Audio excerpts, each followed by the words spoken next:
कहा जाता है दूसरों की मदद करना ही सबसे बड़ा धर्म है। मदद एक ऐसी चीज़ है जिसकी ज़रूरत हर इंसान को पड़ती है, चाहे आप बूढ़े हो, बच्चे हो या जवान। सभी के जीवन में एक ऐसा समय ज़रूर आता है जब हमें दूसरों की मदद की ज़रूरत पड़ती है। आज हर इंसान ये बोलता है कि कोई किसी की मदद नहीं करता, पर आप खुद से पूछिए, क्या आपने कभी किसी की मदद की है?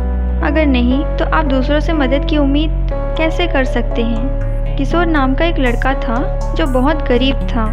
दिन भर कड़ी मेहनत के बाद जंगल से लकड़ियाँ काट के लाता और उन्हें जंगल में बेचा करता। एक दिन किशोर सर पे लकड़ियों का गट्टर लिए जंगल से गुजर रहा था। अचानक उसने रास्ते में एक बूढ़े इंसान को देखा जो बहुत दुर्बल था। उसको देखकर लगा कि जैसे उसने काफ़ी दिनों खाना नहीं खाया है। किशोर का दिल पिघल गया, लेकिन वो क्या करता? उसके पास खुद खाने को नहीं था।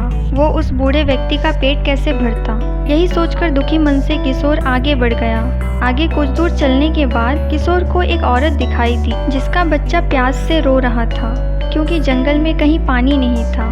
बच्चे की हालत देखकर किशोर से रहा नहीं गया, लेकिन क्या करता बेचारा, उसके खुद के पास जंगल में पानी नहीं था। दुखी मन से वो फिर आगे चल दिया। कुछ दूर जाकर किशोर को एक व्यक्ति दिखाई दिया जो तंबू लगाने के लिए लकड़ियों की तलाश में था। किशोर ने उसे लकड़ियाँ बेच दी और बदले में उसने किशोर को कुछ खाना और पानी दिया। किशोर के मन में कुछ ख्याल आया और वो खाना पानी लेकर वापस जंगल की ओर दौड़ा और जाकर बूढ़े व्यक्ति को खाना खिलाया और उस औरत के बच्चे को भी पानी पीने को दिया। ऐसा करके किशोर बहुत अच्छा महसूस कर रहा था। कुछ दिन बाद किशोर एक दिन पहाड़ी पर चढ़कर लकड़ियाँ काट रहा था। अचानक उसका पैर फिसला और वो नीचे आ गिरा।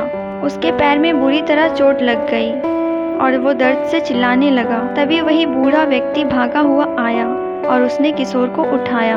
जब उस औरत को पता चला तो वो भी आई और उसने अपनी साड़ी का चीर फाड़ कर उसके पैर पे पट्टी कर दी। किशोर अब बहुत अच्छा महसूस कर रहा था। मित्रों, दूसरों की मदद करके भी हम असल में खुद की ही मदद कर रहे होते हैं। जब हम दूसरों की मदद करेंगे तभी ज़रूरत पड़ने पर कोई दूसरा हमारी मदद भी करेगा। तो आज इस कहानी को पढ़ते हुए एक वादा करिए कि रोज़ किसी की मदद ज़रूर करेंगे। रोज़ नहीं तो कम से कम सप्ताह में एक बार, नहीं तो महीने में एक बार। ज़रूरी नहीं कि मदद पैसे से ही की जाए। आप किसी वृद्ध व्यक्ति को सड़क पार करा सकते हैं, या किसी प्यासे को पानी पिला सकते हैं, या किसी हताश इंसान को सलाह दे सकते हैं, या किसी को खाना खिला सकते हैं। यकीन मानिए, ऐसा करते हुए आपको बहुत खुशी मिलेगी और लोग भी आपकी मदद ज़रूर करेंगे। धन्यवाद।